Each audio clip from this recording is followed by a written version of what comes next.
Hey, what's up, everyone? And welcome to part 3 of my Nosferatu painting. So, I started this like back in September or October, I think it was. Well, I always intended the last part of this painting to line up as part of a review for when Robert Eggers' Nosferatu movie comes out. And recently it came out around Christmas, and I went to go see it with my wife. So that's what this video is mostly going to be, is just kind of discussing vampire lore and kind of going over my thoughts on Nosferatu. If you want to see how I started this drawing, then check out parts 1 and 2. I'll have links in the description below. This was one of those drawings where I started sketching it before I decided to do a YouTube channel, so the sketch part wasn't recorded, but I have plenty of other videos with drawings done from scratch.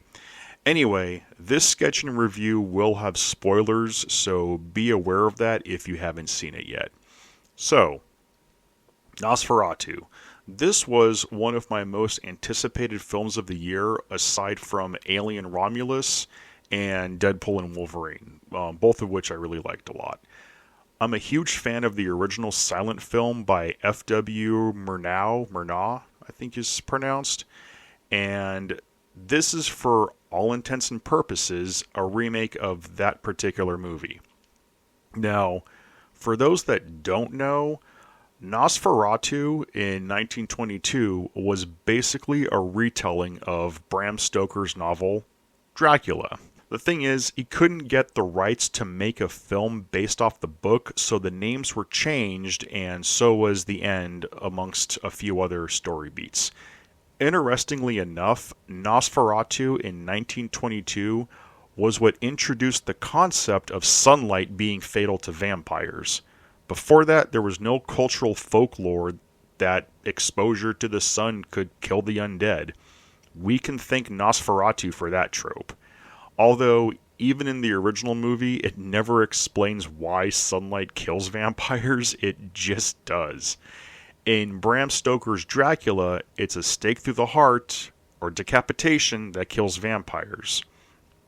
It's loosely alluded to that because Count Orlok of Nosferatu sold his soul to the devil to live forever, that he must do so in eternal darkness, and I guess sunlight, being the opposite of darkness, means it could kill him. On a side note, if you absolutely love vampire lore, I urge you to read Carmilla by Sheridan Le Fanu, since it predates Dracula by like 20 years, and Bram Stoker took a lot, and I mean a lot, from Carmilla. So for people calling Nosferatu a Dracula ripoff, well, Dracula is kind of a Carmilla ripoff. But even before Dracula, there was a novella called The Vampire, a Tale, published in 1819 by John William Polidori. And that came out as part of a contest between him and none other than Mary Shelley of Frankenstein fame, as well as her husband Percy Shelley, that was part of the contest. He did a lot of short stories and poems. It's actually a pretty interesting bit of interweaved history between the authors. So, how does Robert Eggers' version of Nosferatu, a remake of a silent film from 1922 that had another remake in 1979 by Werner Herzog, based on a novel by Bram Stoker in 1897, fare? Well, it depends on a few things. Right off the bat, I loved Nosferatu.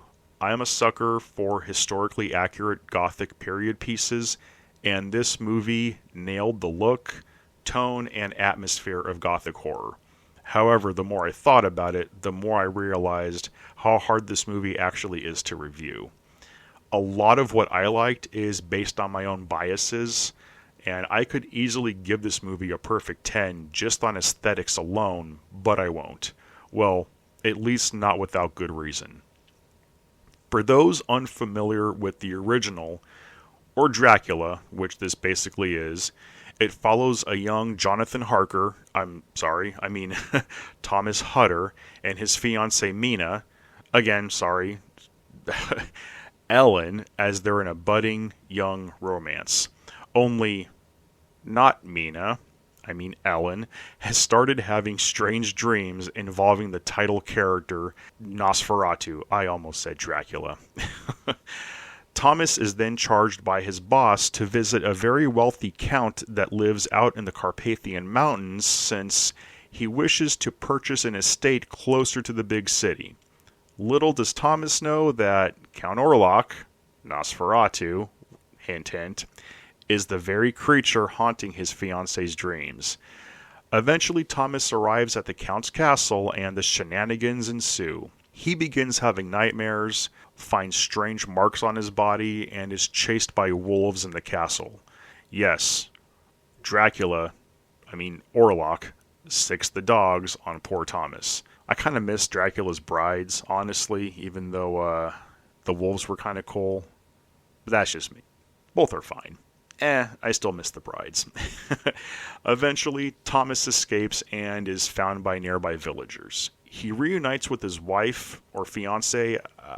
Was it a fiance, wife? Fiance, I think, still at that point. Yeah, he's not married yet, but the damage is already done. Both Thomas and Ellen are going batshit, and we're introduced to not Van Helsing.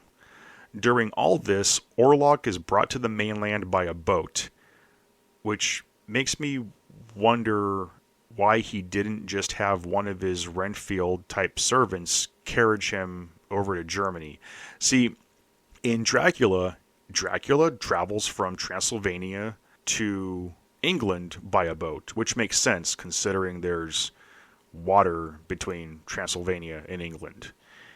Here, though, he goes from Transylvania to Germany by boat, and it's just mountains in between. Why would you go all the way to the sea to go to... Anyway, that seemed kind of unnecessary considering the location change. That was my only gripe after I saw the movie when I really thought about it. Orlok gets to Germany, and it turns out that the deed that he signed, that Hutter signed back at Orlok's place, was actually an annulment. Spoiler alert. So now Orlok is even closer to his literal dream girl. In the process, the boat crashes, rats are unleashed, and a terrible plague starts to spread. Not Van Helsing tells everyone, I'm not saying it was a vampire, but it was a vampire. Then, not Lucy succumbs to her sickness along with her children. Oh yeah, there's a not Lucy, too. Her and not Mina actually have a lot of great scenes together. I really enjoyed that. Anyway, not Lucy and her kids bite the big one, and then her husband joins them, and it's off to finally rid the world of Orlok. Or Dracula. They're the same thing. Maybe I'll call him Drac Orlok. Yeah, I'm calling him Drac Orlok.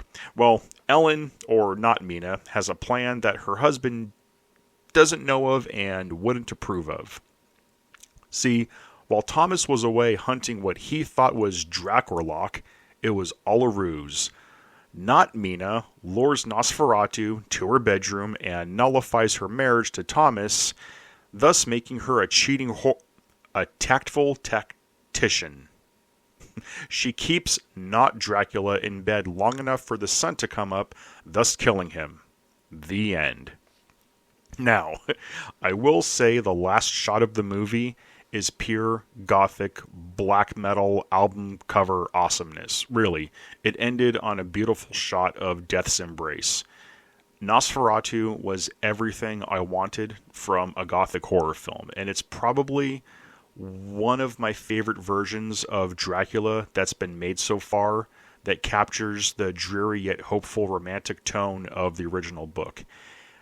I don't know if I like it as much as Francis Ford Coppola's early 90s Dracula movie. I kind of have to watch it again, but upon first viewing, I like it about the same, but for different reasons. So I, for one, am glad that it stuck as close as possible to the culture and ideology of the period, too. Nothing felt modernized or neutered to cater to any politically correct bullshit, which was nice. It showed how life was and how unfair things were for people back then, especially women. Also, the look of the film, my God. If nothing else, Robert Eggers knows how to build and frame a shot. It was like watching a living work of art. It was beautiful. And the performances were great. I did see some stuff online about people not liking Lily Rose Depp's acting, but she pulled off crazy really good. I used to work in a psych hospital. I literally saw people act just like her. Either she had a great acting coach or she actually is nuts. And Willem Dafoe as not Van Helsing was also great. Well, I mean, he's great in everything he's in. It is kind of strange seeing him as a vampire hunter, especially after he did Shadow of the Vampire, where he played Max Schreck, the actor that played Nosferatu, which that movie was based on the making of the original Nosferatu. Man, there's a lot going on. I will say that the slower pace of the film might throw some people off. At first, I wondered why it needed to be 2.5 hours. It's actually 2 hours and like 12 minutes. But after seeing it, I totally get it. It covered pretty much everything for every character. I honestly didn't feel like anyone was underdeveloped. By the end of it, I also didn't feel like it was too long. It's a movie that took its time telling a complete story. I just think people are too used to everything being loud, fast, obnoxious, and full of badly animated CG these days. It was really refreshing to watch a film that allowed me to take in the scenery. And oh boy, does it have some beautiful scenery. That's the thing about Robert Eggers. From The Lighthouse to The Witch to The Norseman, his movies all look like you could be there. Now, the mustache. Yes, Nosferatu, Count Orlok has a mustache in this version. I've seen this topic all over the place regarding it, and honestly, it didn't bother me. Recently, in an interview, Eggers said that he gave Orlok a mustache since men from that region would have had a mustache, along with silly heeled shoes, a long coat, and long hair. Honestly, Orlok looked like he was Romani. Like, he looked like he was from Transylvania. Like, he could have lived there. Everything fit his character and fit with the cultural background. His look made sense in the context of the film. I don't understand how people, aren't getting that when they, criticize the look. Like, anyway, Bill Skarsgård, who played Orlok, did such a great job that I honestly forgot it was him at times. I'd say this was probably one of my favorite vampire films in a long time. Before this, I think the only vampire movie I remembered liking was 30 Days of Night. What else came out recently? Oh, that Renfield movie, also with Nicholas Hoult, the actor that played Thomas Hutter in this. Nicolas Cage as Dracula was amusing, but I don't know, the movie was kind of dumb as shit. I think what mostly ruined Renfield for me was Awkwafina. Yeah, oh, she's terrible. I think I see her name in things now, and that's how I know to avoid something. If Awkwafina's in it, I'm just not going to watch. So yeah, it's been pretty dry for a good vampire movies in the past few years, past few decades. Personally, I would give this a 9 out of 10. It could have used a bit more violence, more gore, but that's a minor nitpick. I like violence and gore.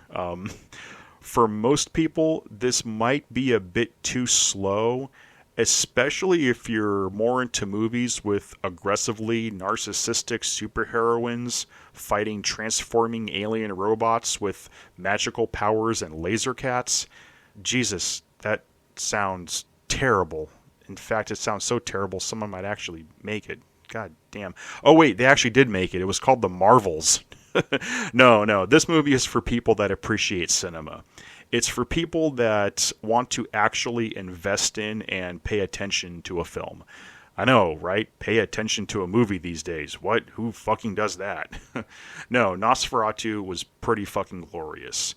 Go check it out if you like slow burn gothic horror. It's literally no different than anything else Robert Eggers has done, and it's I think, a worthy follow-up to the original Nosferatu and the 1979 version. If you like what I do, please hit that like and subscribe and stick around because I got more videos to come.